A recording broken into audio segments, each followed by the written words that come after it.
Salut à tous les amis, j'espère que vous allez bien. On se retrouve aujourd'hui pour une nouvelle vidéo. Lors de cette vidéo, on va revenir sur l'interview qui a été donnée donc hier par Laporta, le président du FC Barcelone, qui est revenu d'une certaine manière sur la situation économique de l'équipe, sportive, et évidemment sur pas mal de sujets mercato. Et ça c'est assez intéressant de l'entendre. Alors on va commencer par une retranscription peu à peu et puis je donnerai mon avis à chaque déclaration du président. Alors commençons avec tout d'abord la déclaration vis-à-vis du match par rapport en Copa del Rey, gagné 4-3 difficilement contre Intercity. Donc Laporta a expliqué qu'il avait peu dormi. Bon, ils étaient rentrés à Barcelone à 3h du matin, qu'il était quand même heureux que le Barça soit qualifié, que le match était amusant, le comportement de l'équipe était bon, que l'équipe avait souffert à certains moments du match, mais que c'était clair qu'ils étaient sûrs qu'il allait gagner. Donc la déclaration, personnellement, elle m'a un peu étonné, parce qu'on sait que c'est un mec qui promeut énormément la rigueur, etc., être strict, on va avoir une mentalité de gagnant. Là on gagne 4-3 contre une équipe, on va dire quand même de 3ème division espagnole, difficilement, à chaque fois avec une défense qui se fait prendre très facilement.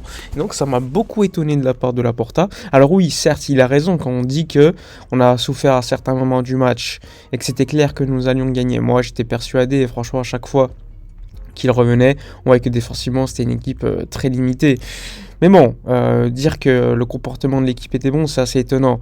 Moi, j'ai vu une équipe très très faible derrière, qui subissait à chaque fois par des contre-attaques contre une équipe quand même de 3ème division espagnole. Donc si on était sorti, on est quand même allé en prolongation, si on était sorti, qu'est-ce qu'il aurait dit? Donc voilà, je pense qu'on n'est pas passé loin quand même d'un on va dire... une grosse situation à gérer, parce que si tu es éliminé de Copa del Rey contre une 3ème division, tu perds le leadership de la Liga contre l'Atlético le week-end prochain, voilà, la situation aurait été catastrophique, donc on n'est pas passé loin d'une situation compliquée. Donc déjà, la déclaration m'a assez étonné. Donc on continue. La deuxième, où il déclare que concernant Gavi, il fallait attendre juin pour l'inscrire avec l'équipe première. Donc là, je ne suis pas étonné. C'est normal, le fair play financier de la Liga est dur. Donc on gagne un petit peu de temps concernant Gavi, qui aura donc normalement le numéro 6 l'été prochain. Il a exprimé également son avis concernant Busquets en expliquant que si tout se passe bien, Busquets continuera jusqu'à la fin de saison. Et à la fin de saison, il reparlerait directement avec lui. Donc ça, encore une fois, pour moi, c'est de la communication. Il sait très bien que Busquets a probablement déjà pris sa décision et qu'il ne va pas attendre la fin de la saison pour en parler avec le président. Donc s'il ne discute pas d'ici la fin de saison, je pense que Busquets partira. Mais bon, Laporta exprime le fait que déjà Busquets continue jusqu'à la fin de la saison, c'est pas étonnant, c'est normal. Il est en fin de contrat l'été prochain, Xavi compte sur lui, donc rien d'étonnant dans la maison. Sinon, il s'est exprimé aussi concernant De Jong, Ter Stegen et d'autres joueurs, en exprimant par exemple qu'ils allaient respecter les contrats de Jong et Ter Stegen. On parle des salaires, donc pas de baisse de salaire finalement pour les deux joueurs, qu'ils avaient baissé déjà leur salaire initialement avant que ceci remonte de manière graduelle. Il a exprimé que aucun des deux n'était à vendre. Et ensuite, quand on lui a parlé d'Ansu Fati, de Dembélé, il a expliqué également que ces deux joueurs-là n'étaient pas du tout à vendre, qu'ils étaient le futur de l'équipe, qu'ils étaient encore très très jeunes et qu'ils étaient importants. Donc encore une fois, ça a de la communication et peut-être de la réalité aussi. Mais bon, ça c'est pas très très étonnant. Ce qui nous a étonné, enfin ce qui m'a intéressé un peu plus, c'est au niveau économique, où il a expliqué que le Barça aujourd'hui a besoin de 26 millions d'euros de plus pour atteindre un équilibre au niveau du fair play financier de la Liga. Donc pour revenir aux 1 euro dépensé, 1 euro économisé au préalable. Donc 26 millions d'euros à trouver qui sont dus en fait à l'élimination en Ligue des Champions. Donc si tu fais un bon parcours en Europa League, tu peux gagner, récupérer ces 26 millions d'euros en partie. Donc ça c'est assez intéressant, sachant que le Barça à côté prévoit des matchs amicaux pour gagner de l'argent et aussi de nouveaux sponsoring, des revenus sponsoring qui sont au-delà du budget initial. On avait budgété 189 millions d'euros. on devrait atteindre les 210 millions d'euros. Donc là aussi, ça va permettre également de compenser le manque à gagner dans le budget concernant l'élimination en Ligue des Champions pour le fair play de la Liga. Donc ça aussi, c'est quelque chose à tenir compte. Ensuite, il s'est exprimé relativement à Messi en disant que Messi, ce qui y était arrivé, on le sait, hein, il a dû faire passer l'institution avant le meilleur joueur de l'histoire du foot. Il a exprimé qu'il ne pouvait pas le garder, que c'était la meilleure chose pour le Barça financièrement. Donc ça, personnellement, je suis plutôt d'accord. Malheureusement, je pense que c'est juste la gestion de l'affaire qui était à critiquer. Le fait d'avoir dit, bon, tu vas signer, finalement, non.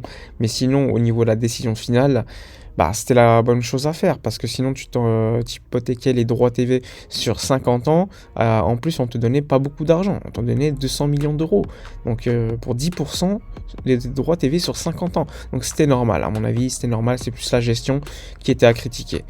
Ensuite, il a exprimé que la situation actuelle du Barça est sous contrôle, que le Barça pouvait vendre un nouvel actif, donc BLM, Barça Licence Merchandising, mais que le Barça n'en avait pas besoin tout simplement parce qu'aujourd'hui la situation est largement sous contrôle. Donc il explique qu'ils avaient même reçu une offre de 320 millions d'euros pour 49% de Barça licence merchandising. Ce qui est normal, je trouve ça légitime de la part du club de ne pas vendre aujourd'hui l'actif.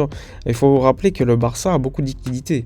Le seul problème, c'est qu'il ne peut pas dépenser ses liquidités comme il le veut sur le marché des transferts parce qu'il est limité par le fair play de la Liga qui est très très strict et qui est le plus strict en Europe. Donc ça aussi, c'est problématique. Le fair play de la Liga, il prend en compte aussi des exercices économiques passés qui étaient largement déficitaires, notamment pendant le Covid. Donc on paie les pots cassés d'une mauvaise gestion lors du Covid. Mais aujourd'hui, la situation économique est sous contrôle. Donc le problème est plus au niveau en fait des antécédents et de la gestion passée. Il a exprimé également que le Barça ne paierait pas 80 millions d'euros pour Bernardo Silva s'il était disponible, ce qui est légitime. Pour moi, Bernardo est un excellent joueur de football, mais encore une fois, c'est un joueur qui arrive bientôt à 29-30 ans, qui, on peut dire tout ce qu'on veut, est un joueur polyvalent, mais on voit à City, il est capable sur certains matchs d'être exceptionnel, mais sur les matchs, on va dire de manière plus générale, c'est pas le numéro 1 de l'équipe, c'est un joueur, certes, très très bon, mais c'est pas un joueur à mon avis qui te change une équipe. Donc 80 millions d'euros pour un mec de 29-30 ans au milieu de terrain, sachant que tu as des Pedri, Gavi qui ne sont selon moi pas encore prêts, quand même, notamment Gavi pour être titulaire tous les matchs d'une saison, même s'il a un talent fou, au Barça en tout cas, dans un Barça compétitif, 80 millions d'euros, c'est trop pour moi. C'est trop et ça serait un risque pour le Barça dans la situation actuelle des choses.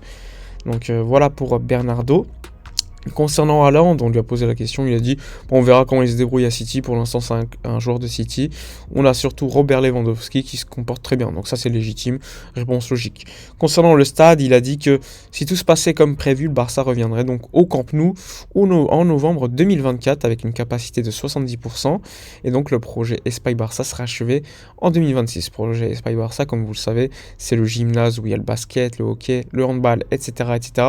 et c'est tout ce qui est autour du stade. Il faut savoir que le Barça prévoit quand même un manque à gagner puisque l'été prochain, nous allons jouer à Montjuïc, donc le stade olympique, et non au Camp Nou. Donc un manque à gagner de 93 millions d'euros est attendu pour la saison prochaine. Donc le Barça est aujourd'hui en train de travailler pour avoir de nouveaux sponsoring plus élevés pour compenser celle-ci. Mais le Barça attend en 2025 de récupérer 155 millions d'euros additionnels grâce au nouveau stade par rapport aux revenus actuels. Donc là, ça servira également de compenser peu à peu.